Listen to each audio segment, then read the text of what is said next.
আসসালামু আলাইকুম, কেমন আছেন সবাই? আমরা ফরেক্সের আরেকটি টিউটোরিয়াল নিয়ে আপনাদের সামনে হাজির হয়েছি। আমরা এই টিউটোরিয়ালে আলোচনা করব আপনি ফরেক্সে কীভাবে সফল হতে পারেন এবং ফরেক্সে সফল হতে গেলে আপনার কী কী জিনিসগুলা প্রয়োজন। তো আমি এখানে 5টা টপিকস নিয়ে আলোচনা করব। এই 5টা টপিক্সের কোনো একটি টপিক্স যদি আপনি বাদ দেন, কোনো একটি সেটআপ যদি আপনি বাদ দেন, তাহলে ফরেক্স মার্কেটে আপনি লুজার ছাড়া আর কিছুই হবেন না। আর যদি এই 5টা টপিক যদি আপনি ভালোভাবে নিজেকে আয়ত্ত করতে পারেন, নিজের ভিতর নিয়ে আসতে পারেন, তাহলে অবশ্যই আপনি এখান থেকে সফল হবেন।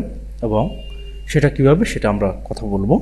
তো প্রথমত আমরা যেটা আমাদের লাগবে ফরেক্সে সফল হতে হলে, সেটা হচ্ছে আমাদের একটা ট্রেডিং স্ট্র্যাটেজি লাগবে। সেটা যে কোনো ট্রেডিং স্ট্র্যাটেজি হোক, সেটা হোক মুভিং অ্যাভারেজ, হোক সুইং ট্রেডিং, হোক ম্যাকডি, হোক আরএসআই, হোক কোনো ইন্ডিকেটর ছাড়াই ট্রেডিং, ওটা অ্যাঙ্গেলপিং হতে হবে। যে সেটআপই হোক, যে কোনো স্ট্র্যাটেজি হোক, আপনি যে কোনো একটা স্ট্র্যাটেজিকে ফলো করবেন। মনে রাখবেন 3-4টে স্ট্র্যাটেজি ট্রেড করা যাবে না। 3-4টে স্ট্র্যাটেজিতে বা তিনটে স্ট্র্যাটেজিতে ট্রেড করলে আপনার অ্যাকাউন্টের ঝুঁকি বেড়ে যাবে, কারণ প্রতিটা ট্রেডিং সিস্টেমে লস আছে, প্রতিটা ট্রেডিং সিস্টেমে প্রফিট হয়। ধরুন আপনি দুটো ট্রেডিং সিস্টেমকে একসাথে কাজ করছেন, কিন্তু আপনার প্রথম ট্রেডিং সিস্টেমটা দুইটা লস করলো, তখন আপনি চিন্তা করলেন না, আমি তাহলে সেকেন্ড যে ট্রেডিং সিস্টেমটা আমার আছে সেটা আমি ব্যবহার করে দেখি। যখন আপনি সেকেন্ড ট্রেডিং সিস্টেমটা ব্যবহার করলেন, তখন দেখলেন যে ওটা তো প্রথম দুইটা ট্রেড লস হলো, তাহলে ওভারঅল আপনি 4টা ট্রেড লস করলেন। কিন্তু যখন আপনি সেকেন্ড স্ট্র্যাটেজিতে আপনি ট্রেড নিচ্ছেন, ঠিক একই সময় আপনি প্রথম যে ট্রেডিং স্ট্র্যাটেজিটা ছিল ওটা যদি আপনি ট্রেডটা নিতেন, পরবর্তী আরও 3 নম্বর 4 নম্বর ট্রেডটা নিতেন, তাহলে ওই দুইটা আপনার প্রফিটে আসতো।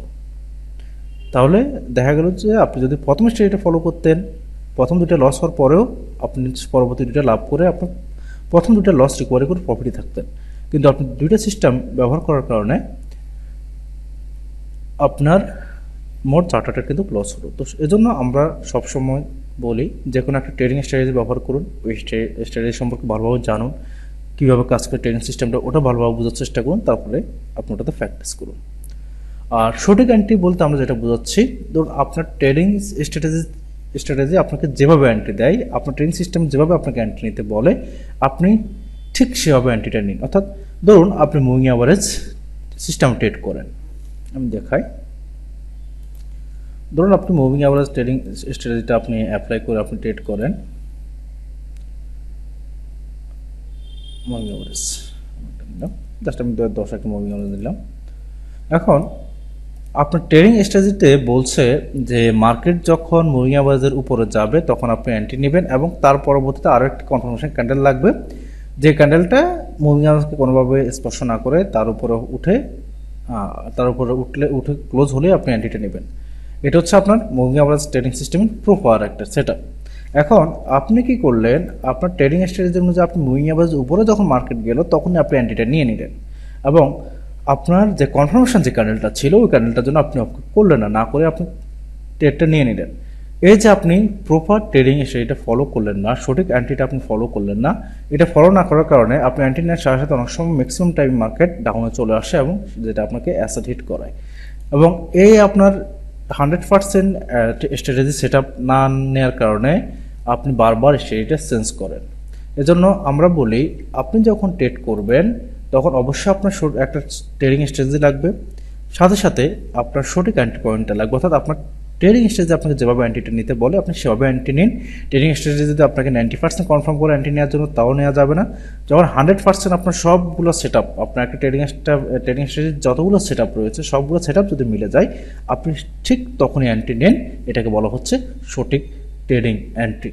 আপনি যদি সঠিক ট্রেড অ্যান্টি নিতে পারেন, তাহলে আপনার ট্রেডিং স্ট্র্যাটেজি অনুযায়ী যে কোনো ট্রেডিং আপনি ইউজ করেন, ট্রেডিং স্ট্র্যাটেজি অনুযায়ী আপনি যদি 1:2 লাভ 1:2 রিস্ক রেশিও রাখেন, তাহলেও আপনার যদি ট্রেডিং স্ট্র্যাটেজিটা 50-50 থাকে, 50% ট্রেড লস, 50% ট্রেড প্রফিট, তারপর আপনি মাসের 15-20% প্রফিট গেইন করতে পারবেন, শুধুমাত্র ট্রেডিং স্ট্র্যাটেজি এবং সঠিক অ্যান্টি মানার জন্য। অর্থাৎ 100% অ্যাকুরেট অ্যান্টি মানার জন্য আপনি মাস শেষে 15-20% প্রফিট আপনি গেইন করতে পারবেন, যদি আপনার অ্যাসেল ট্রেডিংয়ের উইনিং এবং লস রেশিও যদি 50-50 থাকে তারপরও। এরপর আসেন মানি ম্যানেজমেন্ট। মানি ম্যানেজমেন্ট কেন গুরুত্বপূর্ণ? মানি ম্যানেজমেন্ট হচ্ছে গুরুত্বপূর্ণ এই জন্য, আপনার ফরেক্স ট্রেডিংয়ে আপনি সবগুলো ট্রেড লাভ করতে পারবেন না, কিছু লস হবে, কিছু লাভ হবে। এখন আপনি যদি একটা ট্রেডে যদি আপনার ইনভেস্টমেন্টের আপনার ফান্ডে সব টাকা ইনভেস্ট করে দেন, বিনিয়োগ করে দেন, এবং ওই ট্রেডটা যদি আপনার লস হয়, তাহলে কিন্তু আপনার অ্যাকাউন্ট জুরি হতে পারে এবং আপনার ম্যাক্সিমাম টাইমে আপনার অ্যাকাউন্ট রিস্কে পড়ে যায়। এই জন্য আমরা মানি ম্যানেজমেন্ট করে, অর্থাৎ আমরা আমাদের অ্যাকাউন্টে যদি $100 থাকে, আমরা এই $100 দিয়ে মিনিমাম 25টা ট্রেড করার একটা ক্যাপাবিলিটি রেখে আমরা যদি ট্রেড করি, এবং আমরা তাহলে আমরা আমাদের 50% লস হলেও পরবর্তী 50% যে চান্সটা থাকে প্রফিটের, ওই প্রফিট দিয়ে আমরা কিন্তু শুধুমাত্র মানি ম্যানেজমেন্ট ফলো করার কারণে পূর্ববর্তী লস রিকভারি করে প্রফিটে চলে যাব। আমরা যদি মানি ম্যানেজমেন্ট ফলো না করি, তাহলে আমরা দেখা গেল দুইটা ট্রেড যদি আমরা প্রথমে লস করি এবং ওই দুইটা ট্রেডে যদি আমি ফুল ব্যালেন্স লাগিয়ে দিই, আমার তাহলে কিন্তু লস হওয়ার কারণে আমার দুইটা ট্রেডে মাত্র আমার অ্যাকাউন্ট জিরো, বাকি 23টা ট্রেড করার সুযোগ থাকলেও আমি সেটা করতে পারছি না।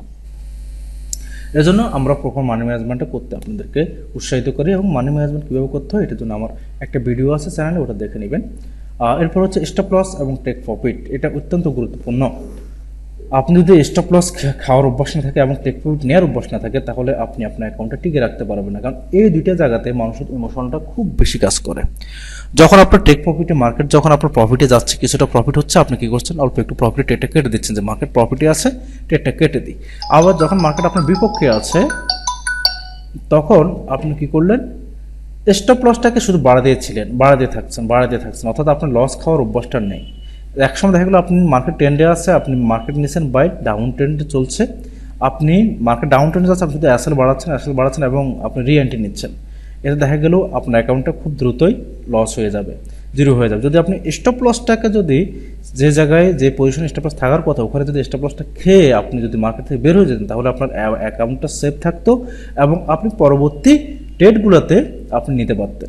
আর টেক প্রফিটে আমরা অনেকেই করে, টেক প্রফিটটা আমরা সম্পূর্ণ না নিয়ে আমরা টেক প্রফিটটাকে যখন মার্কেট কিছুটা প্রফিট আছে তখন কেটে দিই। এটা অসুবিধা হয় কি, আপনি অল্প প্রফিট হয়তো কেটে দিচ্ছেন, কিন্তু আপনার যে ট্রেডটা লস হচ্ছে ওটা কিন্তু রিকভারি হচ্ছে না। এর জন্য আমরা সবসময় নির্দিষ্ট স্টপ লস এবং নির্দিষ্ট টেক প্রফিট নেব, এবং অবশ্যই লসের চেয়ে টেক প্রফিটটা 2.5 গুণ বেশি নেব। তাহলে আমরা যা লস হবে আমাদের, তা কিন্তু আমাদের দুইটা ট্রেড লস হলে কিন্তু আমরা একটা ট্রেডে কিন্তু সেই লসটা রিকভারি করতে পারবো। সেজন্য আমরা অবশ্যই টেক প্রফিট এবং স্টপ লসটা ইউজ করবো, এবং টেক প্রফিট স্টপ লস খাওয়ার অভ্যাস করবো আমরা। আর যেটা করতে হবে সেটা আমাদের প্রচুর পরিমাণ প্র্যাকটিস করতে হবে। আপনি যখন একটা প্রফেশনাল লেভেলে আসবেন, একটা প্রফেশনাল জায়গায় আপনি যখন আসবেন, তখন কিন্তু আপনার প্রচুর প্র্যাকটিসের প্রয়োজন হয়। আমি যেটা আমার পূর্ববর্তী ভিডিওতে বলেছিলাম, আপনি যদি একজন উকিল হন,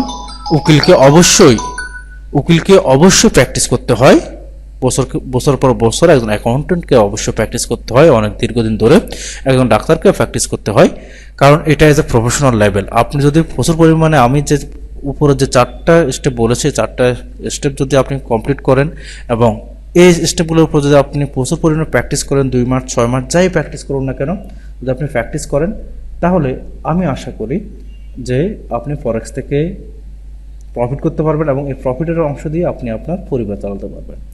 তো আশা করছি আপনারা বুঝতে পেরেছেন, এবং পরবর্তী ভিডিওর জন্য আবারও আমন্ত্রণ জানাচ্ছি আপনাদেরকে। এবং আমি ফরেক্স ট্রেডিংয়ের উপরে সুইং ট্রেডিং একটা ফ্রি কোর্স করাচ্ছি, যেটা করলে আপনারা মার্কেট কোনো ইন্ডিকেটর ছাড়া অ্যানালাইজ করতে পারবেন, র চার্ট দেখে ট্রেড নিতে পারবেন, এবং মার্কেটের অগ্রিম কী হবে সেটা জানতে পারবেন। আর এছাড়াও একটা ভালো একটা প্রোফাইল লিঙ্ক দেওয়া আছে, আপনার চাইলে ওটাতে জয়েন করতে পারেন। ধন্যবাদ সবাইকে, আল্লাহ হাফেজ।